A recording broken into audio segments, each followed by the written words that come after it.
Jason Reynolds had always considered himself one of the lucky ones. Living in a cozy suburban neighborhood with his wife, Sarah, and their 2 kids, life was good.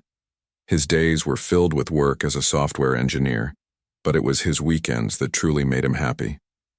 Jason loved nothing more than spending time on his pontoon boat, cruising along the calm waters of Crystal Lake. The lake wasn't just a place to relax. It was where memories were made.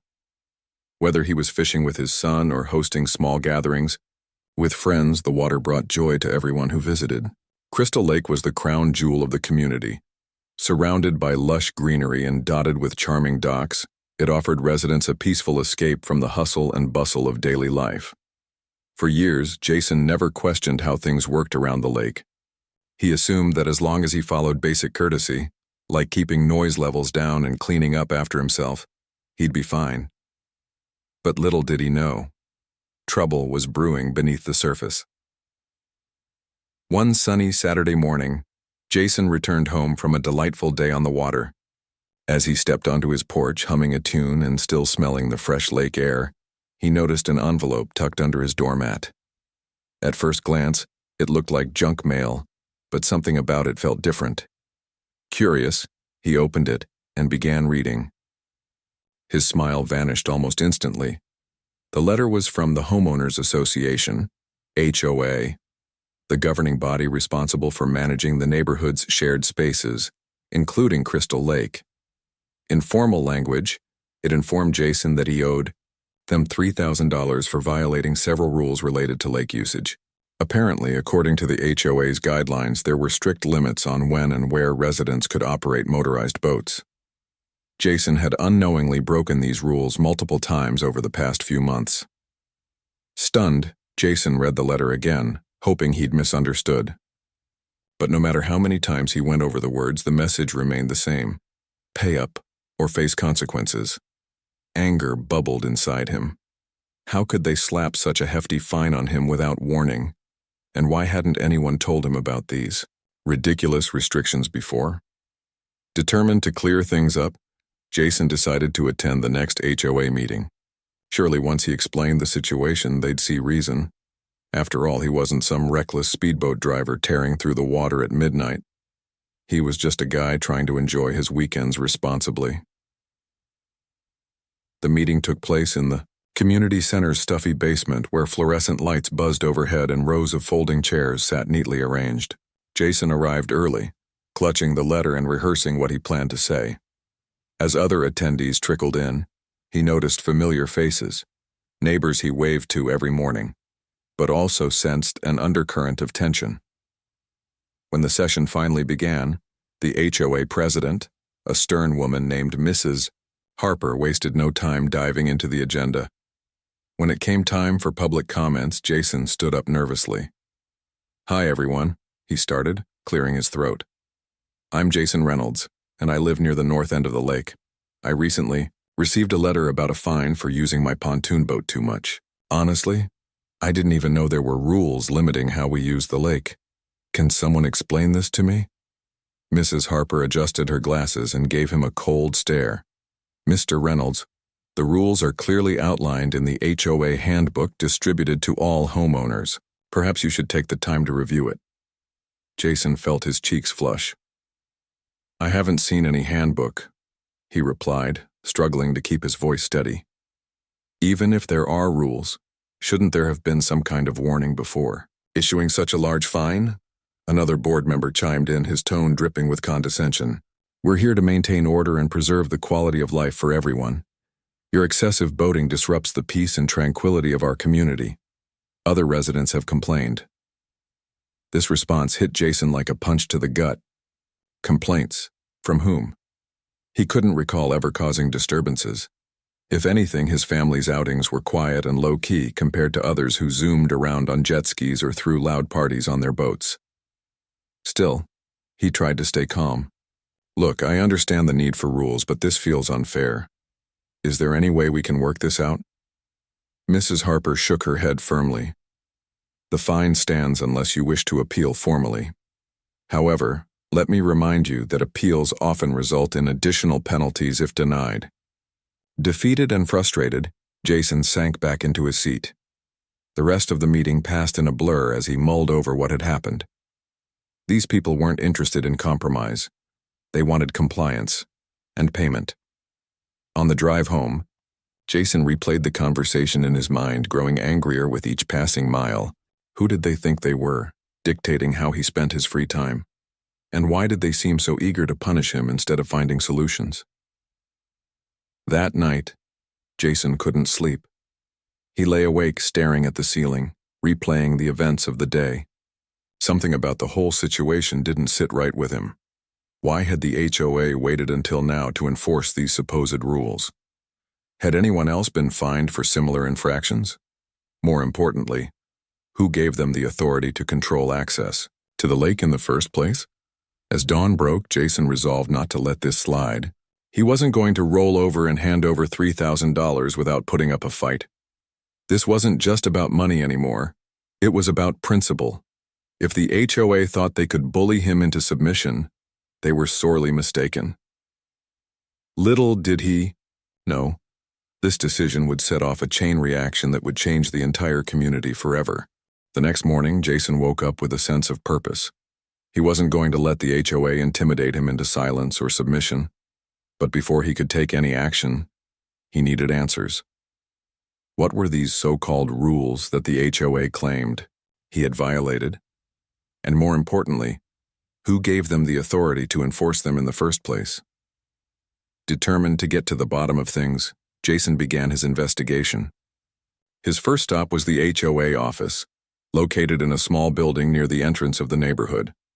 When he arrived, he asked for a copy of the HOA handbook, the same one Mrs. Harper had mentioned during the meeting. The receptionist hesitated, at first claiming it was only handed out to new homeowners, but after some persistence, she reluctantly printed him a copy. As Jason flipped through its pages, his frustration grew.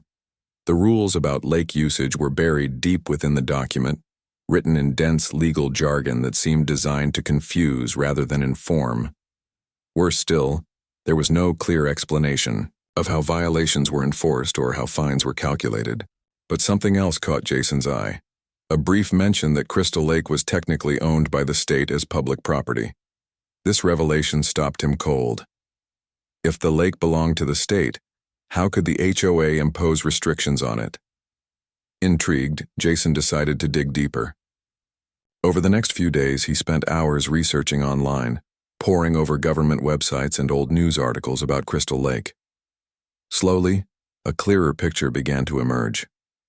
Crystal Lake wasn't just a pretty feature of the neighborhood. It was part of a larger network of natural resources managed by the State Department of Natural Resources, DNR.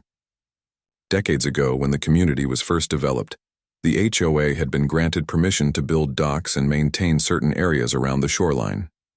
However, this agreement came with strict conditions. The HOA could not restrict public access to the lake itself, nor could they profit excessively from its use. In essence, while the HOA controlled the land surrounding the lake, the water remained open to everyone. This discovery ignited a spark in Jason. If the lake was public property, then the HOA's fines for using it were completely unjustified.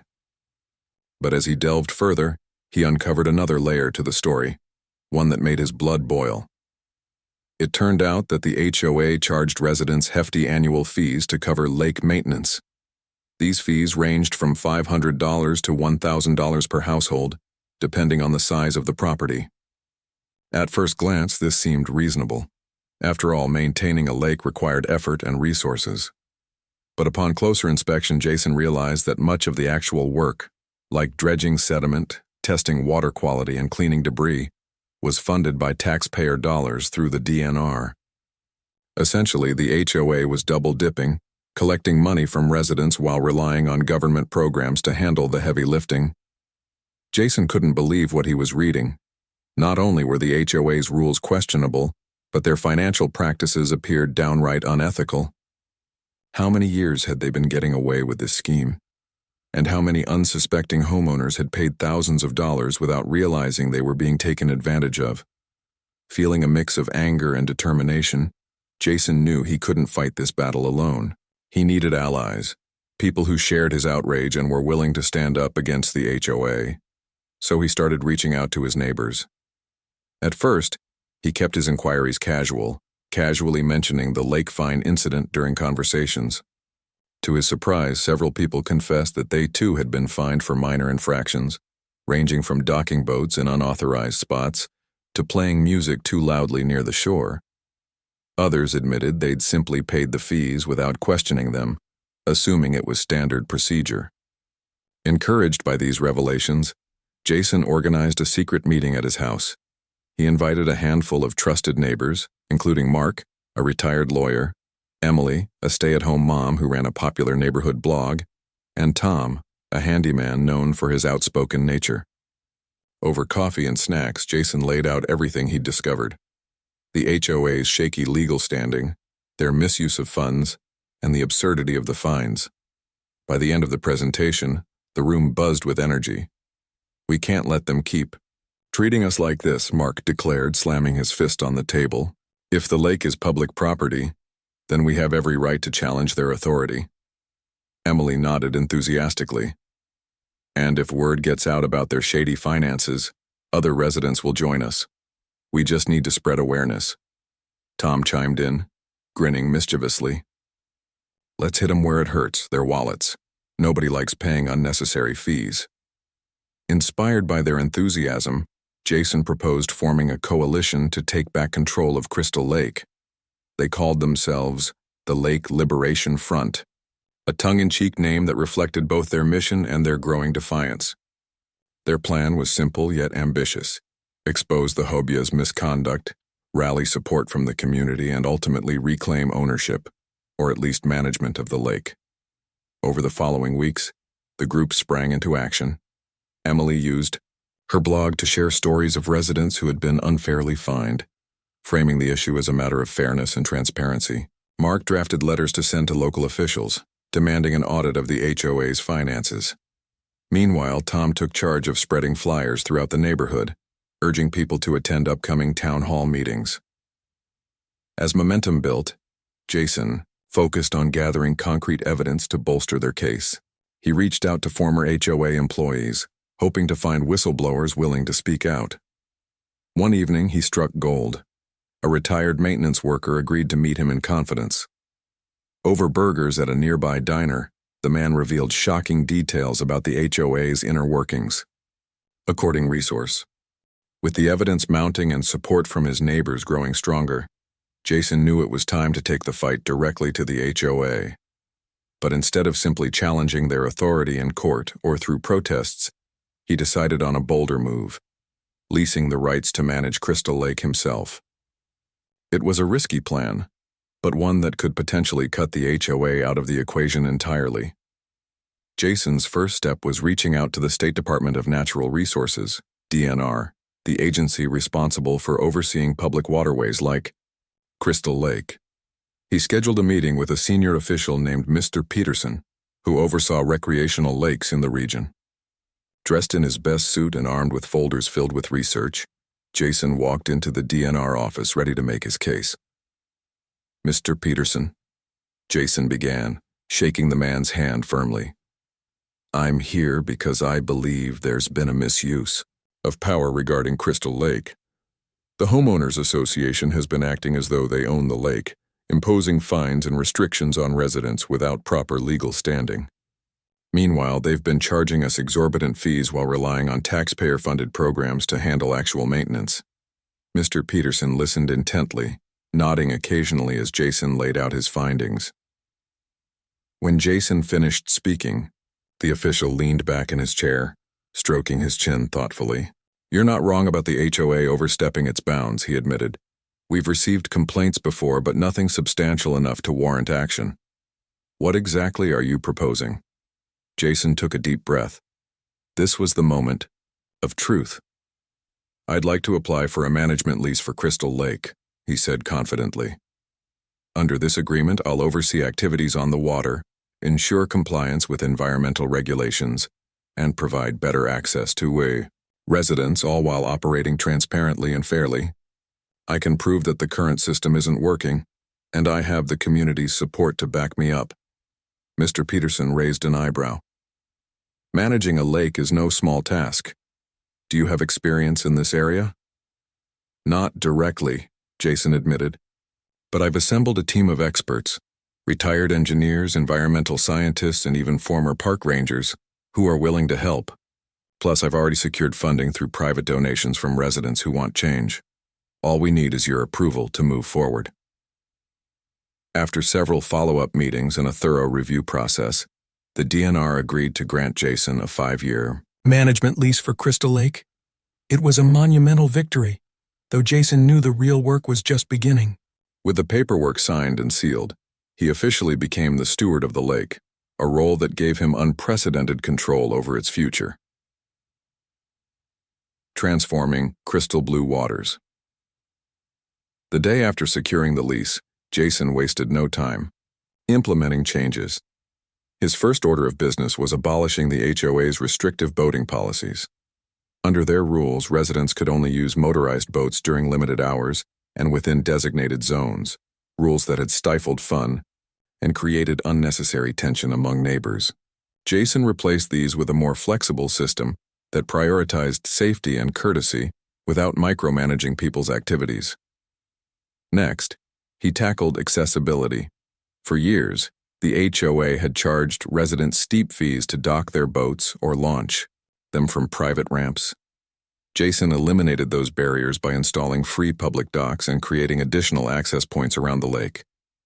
These improvements were funded partly by crowdfunding campaigns and partly by redirecting unused portions of the annual fees residents had already paid. But Jason didn't stop there. Determined to make Crystal Lake a model of sustainability, he introduced eco-friendly initiatives aimed at protecting its natural beauty. Solar-powered trash bins floated along the shoreline, collecting debris before it could drift into the open water. Volunteers organized regular cleanup events, turning what could have been tedious chores into lively community gatherings, complete with barbecues and live music. Jason even partnered with local schools to educate students about conservation efforts, fostering a sense of understanding and appreciation for the environment from a young age. Word of these transformations spread quickly. Neighbors who had once grumbled about the HOA's heavy-handedness now praised Jason's leadership. Families returned to the lake in droves, rediscovering the joy of spending time outdoors together. Even longtime skeptics found themselves won over by the tangible improvements. The HOA strikes back. Of course, not everyone was happy about Jason's success. The HOA viewed his actions as a direct threat to their power and their profits. Within days of the new policies taking effect, they filed a lawsuit against him, claiming his lease agreement with the DNR was invalid. They accused him of violating zoning laws, endangering wildlife, and failing to obtain proper permits for his projects. Their goal was clear: discredit Jason and regain control of the lake at any cost. Jason wasn't surprised by their reaction, but he refused to back down. With Mark, the retired lawyer, leading the charge, the Lake Liberation Front prepared to defend themselves in court. They gathered affidavits from residents attesting to the positive impact of Jason's reforms. Environmental experts submitted reports confirming that the lake's water quality had improved under his management. And perhaps most damning of all, financial audits revealed just how much money the HOA had siphoned off under the guise of maintenance. As the legal battle dragged on, tensions between the two sides reached a boiling point. HOA board members held emergency meetings behind closed doors, scrambling to devise strategies to undermine Jason's credibility. Flyers appeared overnight, accusing him of corruption and incompetence, though none of the claims held up under scrutiny. Despite their efforts, public opinion remained firmly on Jason's side. Residents rallied around him, organizing fundraisers to cover legal expenses, and showing up en masse to hearings to demonstrate their support. Even local media took notice. Reporters flocked to Crystal Lake, eager to cover the dramatic showdown between an ordinary homeowner and a once powerful HOA. Headlines blared phrases like David versus Goliath and one man's fight for freedom on the water. Interviews with Jason painted him as a relatable hero standing up for justice, while exposés on the HOA's shady practices further eroded their reputation. A new era begins. Despite the chaos swirling around him, Jason remained focused on his mission. Every morning he woke up early to walk along the shore, watching the sunrise reflect off the calm waters. Seeing families laughing and playing on the lake filled him with pride, not just for what he had accomplished, but for the unity he had inspired within the community. Slowly but surely, the tide began to turn in his favor. Judges dismissed several of the HOA's claims due to lack of evidence, leaving them scrambling to salvage their case. Meanwhile, internal divisions within the HOA grew worse as board members clashed over strategy and blame. By the time the final ruling came down months later, the organization was a shadow of its former self. For Jason, the journey wasn't just about winning. It was about proving that ordinary people could stand up to injustice and create meaningful change. As he stood on the edge of Crystal Lake one evening, gazing out at the sparkling water, he felt a profound sense of gratitude. The lake had always been special to him, but now it represented something far greater: hope, resilience, and the power of collective action. As the legal battle between Jason and the HOA dragged on, tensions in the neighborhood reached an all-time high. The HOA wasn't backing down, and neither was Jason. Both sides were locked in a fierce struggle for control of Crystal Lake, but beneath the surface, cracks were beginning to show in the HOA's carefully constructed facade. What started as a dispute over boating rules had spiraled into something much bigger: a full-blown rebellion against years of unchecked power and questionable practices. Jason knew that simply defending himself in court wouldn't be enough. He needed to strike back, and he needed to do it in a way that would expose the HOA's true colors. With Mark, the retired lawyer, leading the charge, the Lake Liberation Front began digging deeper into the HOA's financial records. They subpoenaed documents, interviewed former employees, and combed through years of meeting minutes. What they uncovered was explosive. Uncovering corruption. Late one night, Jason sat at his kitchen table surrounded by piles of paperwork. His eyes were bloodshot from hours of poring over spreadsheets and receipts, but he couldn't stop now. Every document seemed to reveal another layer of deceit. Among the most damning discoveries was evidence that the HOA had been diverting funds meant for lake maintenance into personal accounts. For example, thousands of dollars earmarked for dredging equipment had mysteriously disappeared, while invoices showed payments to companies owned by HOA board members or their relatives. Even worse, the group found proof that the HOA had inflated fees year after year without justification. Residents were told these increases were necessary to cover rising maintenance costs, but the numbers didn't add up. In reality, much of the work, like debris removal and water testing, was already being handled by state programs funded by taxpayer dollars. Essentially, the HOA was charging residents twice, once through their annual dues and again indirectly through taxes. Armed with this information, Jason decided to take action. He anonymously tipped off local authorities, sending them copies of the incriminating documents along with detailed explanations. Within days, investigators launched a formal probe into the HOA's activities. Subpoenas were issued, bank accounts were frozen, and search warrants executed. The entire neighborhood buzzed with speculation as news of the investigation spread. The arrests. It didn't take long for the investigation to yield results. One by one, key figures within the HOA were arrested and charged with various crimes, including embezzlement, fraud, and misuse of funds. Mrs. Harper, the president who had dismissed Jason so coldly during that fateful meeting, was among the first to be taken into custody. Photos of her being led away in handcuffs made headlines across local newspapers, sparking outrage and disbelief among residents. Other board members weren't far behind. Some resigned immediately in an attempt to distance themselves from the scandal, while others tried to deny involvement. But the evidence was overwhelming. Former employees came forward with stories of intimidation and coercion, describing how they had been pressured to falsify reports or overlook discrepancies. Even contractors hired by the HOA admitted to inflating bills in exchange for kickbacks. For many residents, the arrests felt like justice finally catching up to those who had abused their power for so long. People gathered in driveways and coffee shops, sharing stories of past grievances and marveling at how blind they had been to the corruption happening right under their noses. Jason became a symbol of hope, not just for standing up to the HOA, but for exposing the truth when no one else dared. Countersuing the HOA. With the HOA's leadership in disarray, Jason saw an opportunity to deliver the final blow. Working closely with Mark, he filed a countersuit against the organization seeking $1 million in damages. The lawsuit alleged years of financial mismanagement, illegal fines, and abuse of authority, all of which had caused significant harm to homeowners. According to the complaint, the HOA's actions had not only drained residents' wallets but also diminished property values by creating a toxic atmosphere of fear and division. The countersuit sent shockwaves through the community. While some residents cheered Jason on, others worried about the potential fallout. Would winning the case bankrupt the HOA entirely? And if so, what would happen to the neighborhood afterward?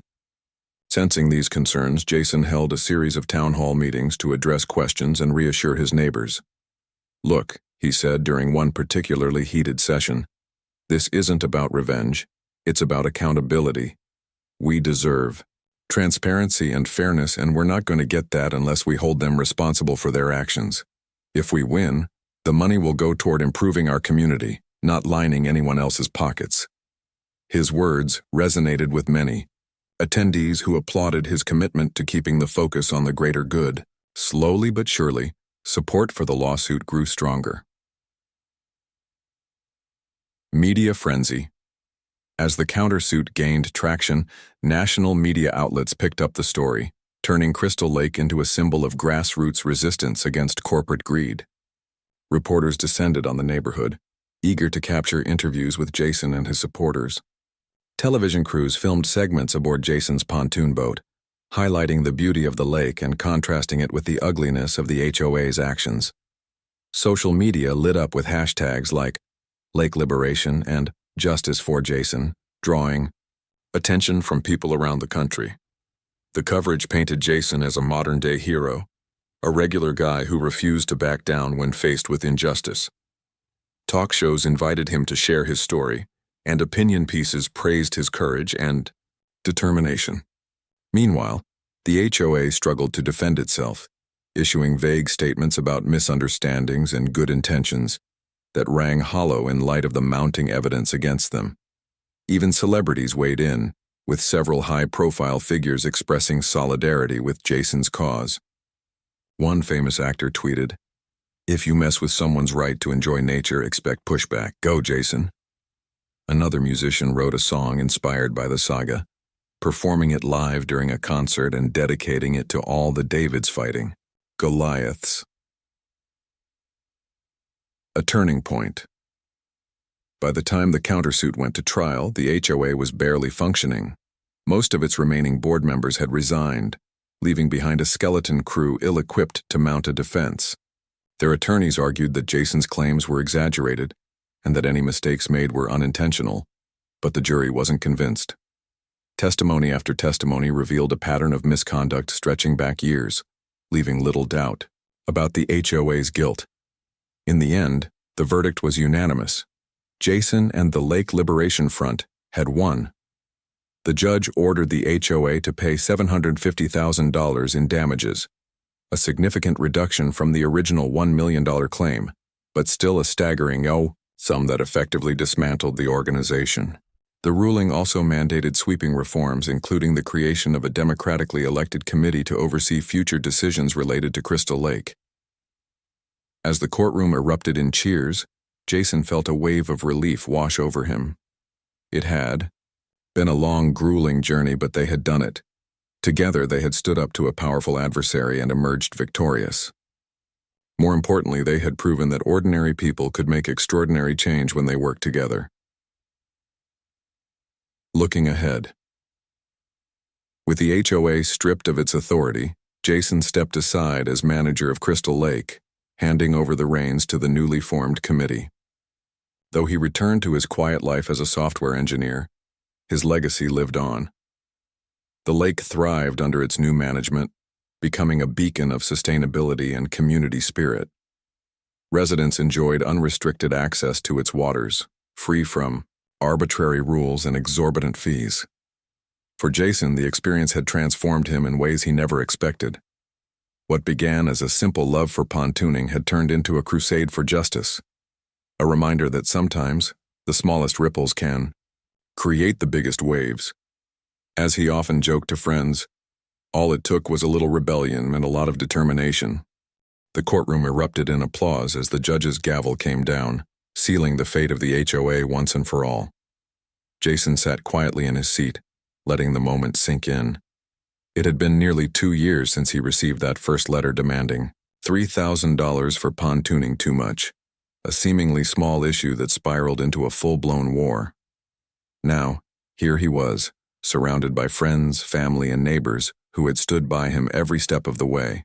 The HOA's reign of control was officially over, but Jason knew this wasn't just about winning. It was about building something better. A fresh start. In the weeks following the trial, the neighborhood buzzed with excitement. For so long, fear and resentment had hung over Crystal Lake like a dark cloud. People avoided speaking out against the HOA, worried they'd face retaliation or fines of their own. But now, the air felt lighter. Neighbors who had barely spoken before were exchanging smiles and hellos. Community meetings, once tense and divisive, became lively discussions filled with laughter and optimism. Jason played a key role in transitioning power to the newly formed Lake Management Committee. Made up of volunteers from across the community, the group included parents, retirees, teachers, and even teenagers eager to contribute. Together, they drafted a new set of guidelines designed to be fair, transparent, and inclusive. Unlike the HOA's rigid rules, these policies focused on cooperation rather than punishment. Want to host a lakeside barbecue? Go ahead. Just clean up afterward. Need to dock your boat overnight? No problem, as long as you reserve a spot ahead of time. One of the committee's first initiatives was creating a Lake Day event, a monthly celebration where residents could gather for kayaking, races, fishing tournaments, and live music. Families brought picnic blankets and lawn chairs, while local businesses set up booths offering snacks and crafts. Jason often joined in, piloting his pontoon boat to ferry kids around the water.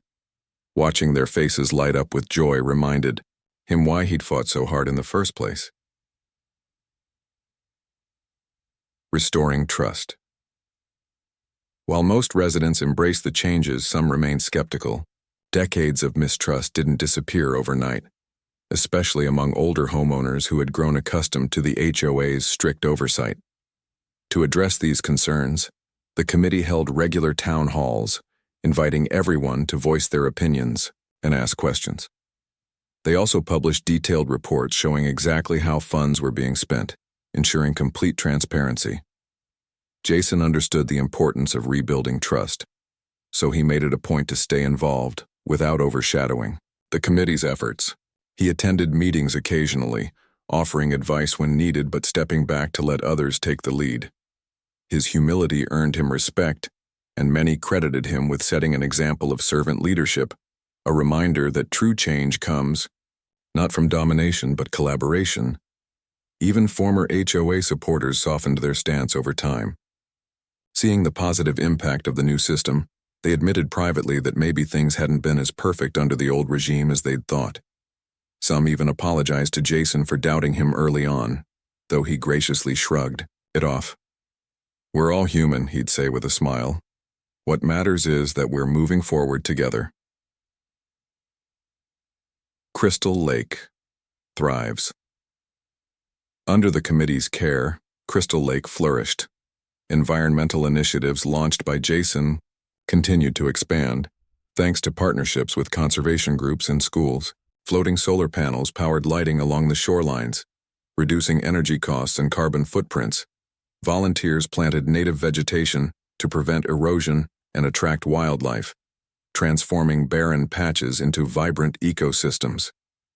Even the fish population rebounded, delighting anglers who flocked to the lake year-round. Tourism also increased, drawing visitors from neighboring towns eager to experience the revitalized waters. Local businesses benefited from the influx of customers, with restaurants, shops, and hotels reporting record sales. A few enterprising residents even started eco-tour companies, offering guided paddleboarding tours and bird-watching excursions. Jason joked that he might have accidentally created a booming industry, but perhaps the most significant change was the renewed sense of pride among residents. Crystal Lake was no longer just a body of water. It was a symbol of resilience and unity. People took ownership of its success, treating it with care and respect.